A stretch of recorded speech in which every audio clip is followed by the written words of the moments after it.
ओम नमो भगवते वासुदेवाय। फाल्गुन मास के शुक्ल पक्ष की इस एकादशी का नाम आमल की एकादशी है। इस दिन भगवान विष्णु की पूजा की जाती है और आमल की एकादशी का एक बहुत बड़ा महत्व है कि इस दिन माता पार्वती और शिव भगवान की भी पूजा की जाती है।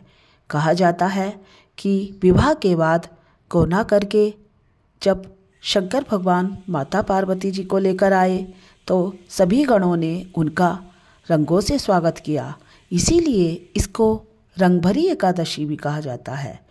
इस दिन आंवले की पूजा की जाती है। आंवले के वृक्ष के नीचे बैठकर भगवान की पूजा करने और आंवले खाने तथा आंवला दान करने का विशेष महत्व है।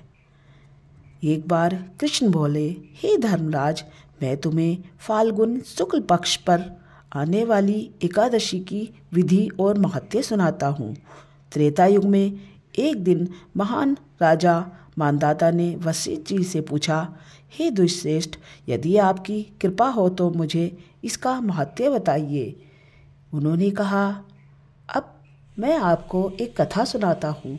एक वैदिश नाम के नगर में ब्राह्मण, क्षत्रिय, वैश्य और शूद्र चारों वर्ण आनंद सहित रहते थे। उस नगर में सदैव वेद ध्वनि गूंजा करती थी तथा वहाँ दुराचारी तथा नास्तिक कोई नहीं था। उस नगर में चैत्ररथ नाम का चंद्रवंशी राजा राज्य करता था। वह अत्यंत विद्वान तथा धार्मिक प्रवृत्ति का था। वहाँ कोई भी व्यक्ति दरिद्र व लोभी नहीं था। सभी नगरवासी विष्णु भगवान के भक्त थे और एकादशी का व्रत किया करते थे। एक समय फाल्गुन मास के शुक्ल पक्ष की आमल नामक एकादशी आई। उस दिन राजा, प्रजा तथा बाल, वृद्ध सबने हर्षपूर्वक उस एकादशी का व्रत किया।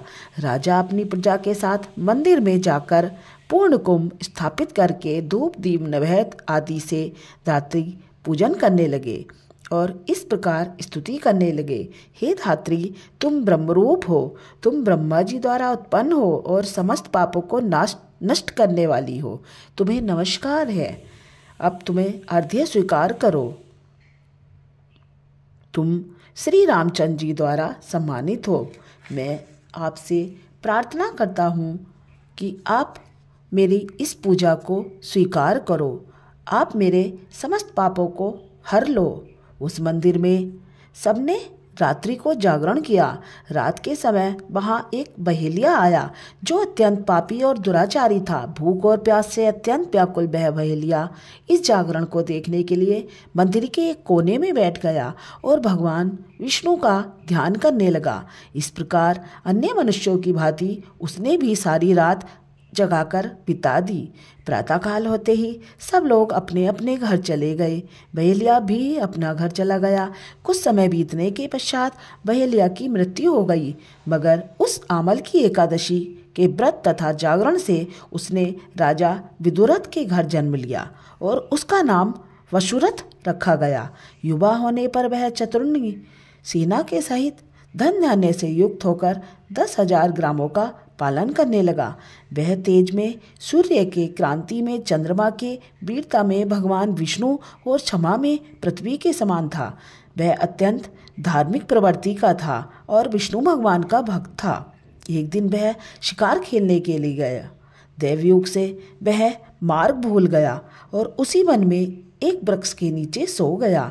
थोड़ी देर बाद पहाड़ी पर मलेच्छ वहाँ आ गए और राजा को अकेला देखकर मारो मारो शब्द कहते हुए उस पर टूट पड़े। वह मलेच्छ कहने लगे, इस दुष्ट राजा ने हमारे माता पिता, पुत्र आदि अनेक संबंधियों को मारा है, अतः इसको अवश्य मारना चाहिए। ऐसा कहकर वे मलेच्छ उस राजा पर अनेक प्रकार से अस्त्र शस्त्र से प्रहार करने लगे।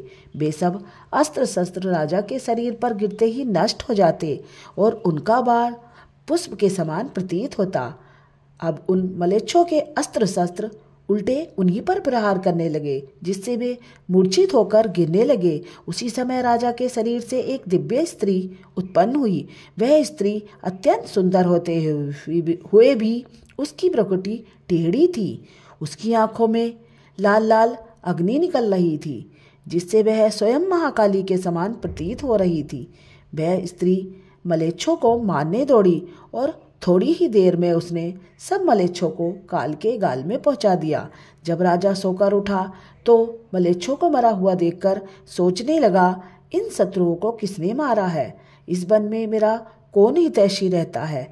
राजा ऐसा विचार ही कर रहा था कि आकाशवाणी हुई, हे राजन, इस संसार में विष्णु भगवान के अतिरिक्त कौन तेरी रक्षा कर सकता है? इस आकाशवाणी को सुनकर राजा अपने राज्य में आ गया और सुखपूर्वक रहने लगा। हे राजन, आमल की एकादशी के व्रत का प्रभाव के कारण ही मनुष्य के सभी कष्ट दूर होते हैं और अंत में वह वैकुंठ को प्राप्त करते हैं।